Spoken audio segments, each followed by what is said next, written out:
if you have been wanting to learn how to trust yourself better, if you're wanting to be able to hear that voice within yourself, your intuition, if you're wanting to be able to make harder decisions in your life with full certainty, then this is the series for you.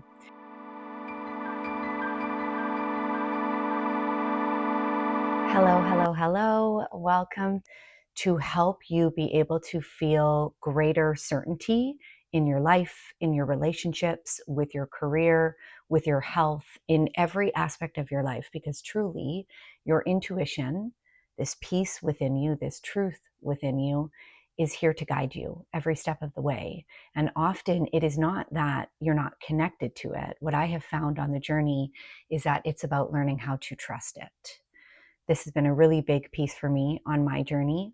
Many years ago, I would have said that I wasn't connected to my intuition. I didn't even know what it was. It wasn't even a thing that I thought about. And then I was thrust headfirst into my own spiritual awakening journey. And what I began to realize was that my intuition was there all along. I just didn't know how to trust it. I didn't know how to be able to discern when it was showing up. I didn't know how to be able to connect to it on a deeper level. And I didn't know what to do when it did show up. And so this series is going to be all about helping you find greater empowerment in your life. It's helping you feel more certain in how to walk a soul-aligned path in your life. And it's really here to help you feel that power and that strength and that voice within you that's always there guiding you. This is another piece that I also say, is that you are your own guide. And so this series is meant to help you come back to that peace that's already there. And so to start this amazing series off, we're going to be looking at the most important thing that is involved in helping you connect with and trust your intuition. And this is, first and foremost, knowing how to discern when it is showing up and when it's not. And when it's not there, or sometimes when it's not loud enough for you to hear, often this is because of one big thing, and this is fear. This is your ego when it's showing up. And it's really important to understand, you might have heard this term ego along your journey, or maybe this is your first time ever hearing it. And when I refer to ego, how I want you to think about it is these parts that show up within you. It's not a bad thing. Sometimes we can hear in sort of the spiritual community, oh, kill off your ego, or, get to this place where it's not there, or that you don't even reference it or give it space. But what I have come to really learn on my path that's really helped me, and it's helped me find a lot of peace and a lot of empowerment on my path, is actually getting curious when the ego shows up, because there's always a reason why. The way that I really see our ego, and you can think of it as these parts of you that show up, these younger parts of you that formed when you were younger, to give you an identity or help you find an attachment to something that felt safe, because that identity is safe. And this is where the ego comes from. It's your way of relating to the world. It's your way of knowing who you are. It's your way of, when you were younger, especially understanding who you were in relation to your world. And so these parts form as identities. Sometimes they work really well. Sometimes they actually work a lot in resistance to what we desire. But these parts form to keep you safe.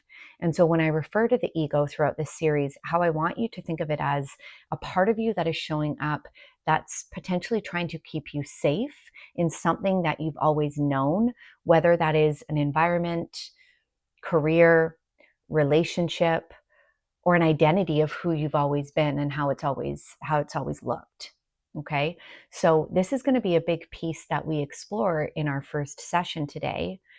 Because in order to be able to know your intuition and feel it in your body when it's showing up, because your intuition is felt, and that's going to be another piece we explore in the series. In order to be able to discern this, you first and foremost need to be able to see and discern fear when it is showing up. You need to be able to understand how that feels, how that shows up in patterns, because often our fear, depending on who we are and and how we've developed will show up in certain ways, and it will be attached to certain identities or certain situations or certain pieces. And so also being able to see the patterns in how your fear shows up is super important. Okay, so the first way that I'm going to help you understand how your fear might be showing up is, and this is really a practice in curiosity. I highly recommend, and this is something I'm going to say a lot throughout this series, is getting into the practice of on the daily getting curious with how pieces are showing up. And one way you can be able to start to practice this curiosity is starting to notice when your fear shows up. And often you will notice that it most likely shows up in different places in your body. One way that it might show up is in your mind. So your fear might show up as quick and frantic thoughts, even just the location of the fear up in the head, up in the mind, very heady, very, up in the thoughts. You might also start to notice that your fear shows up in your body, but in a dense, heavy energy that wants to keep you stuck or wants to keep you not moving, perhaps with that thing. Your fear might also show up in the heart space with certain emotions that show up. Maybe there's guilt, maybe there's shame, maybe there's grief, maybe there's regret. And so we want to start to notice where your fear predominantly shows up. And something we're also going to explore at some point here is your clairs. These are the ways in which we receive energy. These are the ways in which we tap into energy. And we have certain clairs that are stronger than others. Now, the way your fear shows up often is related to those clairs. So an example of this is, one of my strongest clairs is claircognizance. And this is intuition, energy, gifts, guidance that comes through the mind. Now, the other side of this is my fear shows up the strongest in my mind. And so you could start to get curious here where you receive energy. And this might not be something that you realize yet, but if it is, start to get curious with where you receive energy, where you receive guidance. For some people, this is in the body. For some people, this is through the emotions. For some people, this is in the mind. Sometimes we receive a lot through hearing things. This is often how you will also receive your fear. It will also be how you are receiving energy in lots of other ways. And so this is a way that you can start to get curious. Okay, if I receive more intuitively, and this might not be something you know yet, so that's okay if you don't, but if I receive more intuitively through the mind, this is probably where you're going to start to also notice a lot more dense, heavy energy show up is through the mind, because you have a clearer or a more developed channel through that piece. I also want to talk to you about the frequency of how fear shows up. Frequency, the energy. Start to notice how it feels when it shows up. Fear will often have, and it's not limited to this, and it might not also show up for you in this way, but here are some examples.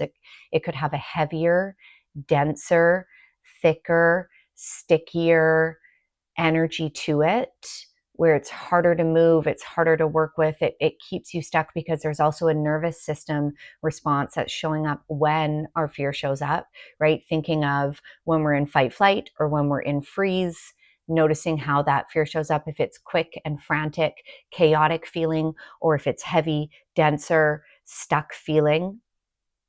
Another way that fear shows up in the mind is future focused or past ruminating. So if you are stressing out, doubting, wondering, anxious about something that hasn't yet happened, or that you're wanting to happen, or you're worried about happening, or it's something in the past that you're ruminating on, that you're stuck on, this is the ego, and this is fear showing up.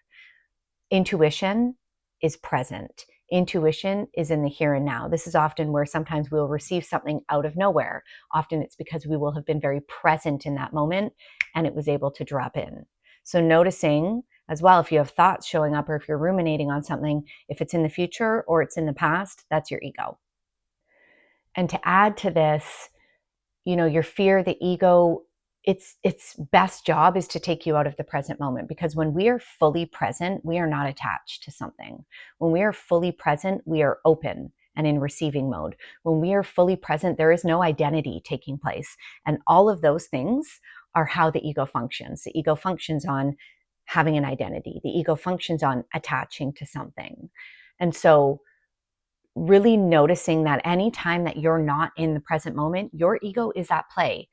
And a note here that I want to make, the ego is not always a bad thing. This is also a misconception out there, is that we shouldn't have an ego, is that it shouldn't be there, is that we have to kill it off. Well, actually, in order to have this human experience, you have to have an ego, because your ego is what allows you to be in this world of form. It's what allows you to plan. It's what allows you to organize. It's what allows you to create. But it's if our ego is in the driver's seat all the time, or the majority of the time, that's where we want to learn how to work with it, not trying to fight it or push it away, but working with it as a tool in this experience, being a soul having a human experience. So I want to talk a little bit here about how to work with your fear when it's showing up. And again, this goes back to something I said around the ego, and we don't want to kill it off. We want to learn how to work with it.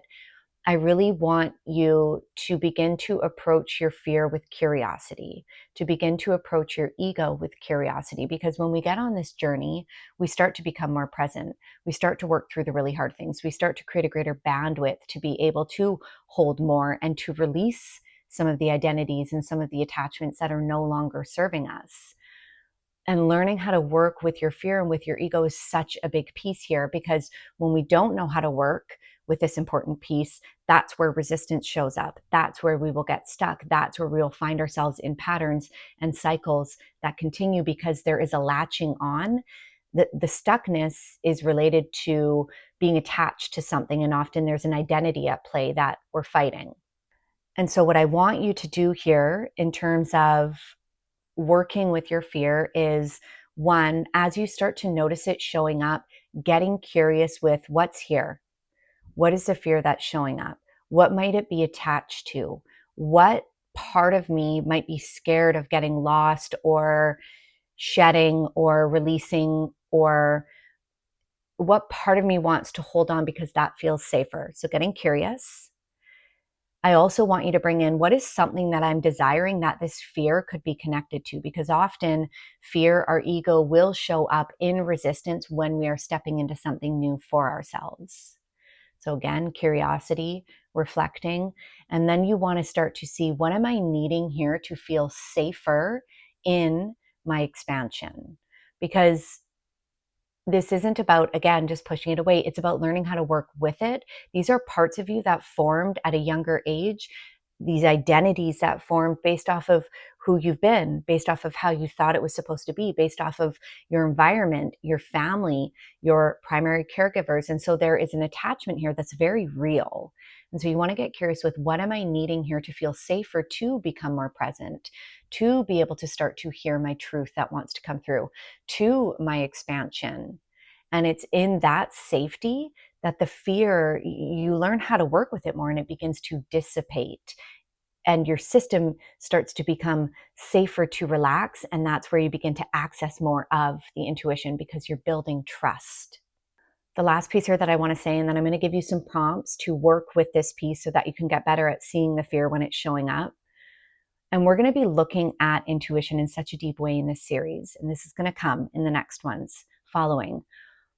I really want you to understand that fear is your friend, because when the fear is showing up, if you can get curious with it, that's actually your gateway into accessing greater depth, greater trust, and your intuition, right? Because if you're trying to bypass your fear, you're trying to bypass your alarm system in your body.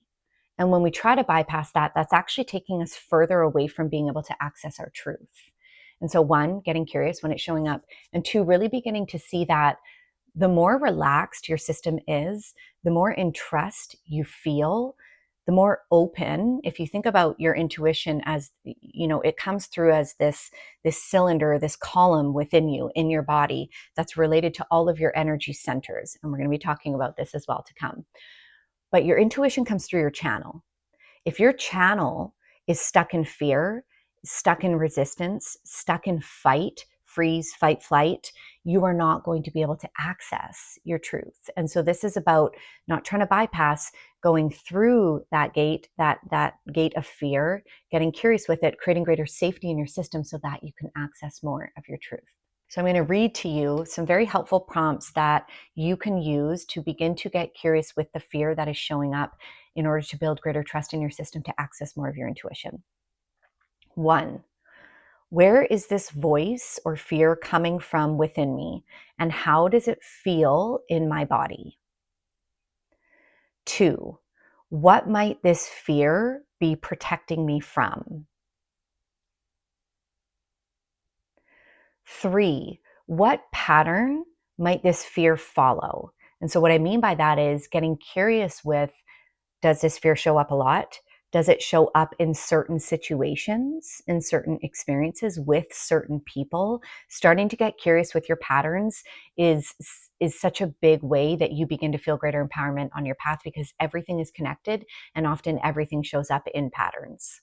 4, if I was able to fully support this fear that's showing up within me, what could open up after? And so again, this is an invitation to get curious with the fear, to understand what you might be needing. And through the process of that, you begin to create greater safety in the system so that you can then access your truth on such a deeper level. Your truth and being able to access it is so related to being able to trust yourself. And being able to trust yourself involves creating greater safety in your system. And creating greater safety in your system involves getting curious with fear when it's showing up, like you would a young child, to help them feel safe. And so I hope that this first video can help you in this series. Stay tuned. I'm going to be offering more of these videos as we continue on in this series. If you need any support with this, I am always here. I offer my one-to-one deep dive soul coaching. I also offer my one-to-one soul readings in the Akashic Records.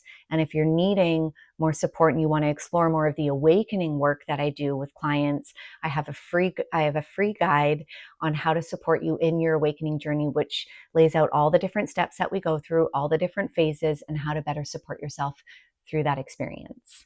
Let me know if you need deeper support. I am always here. Have such a great week.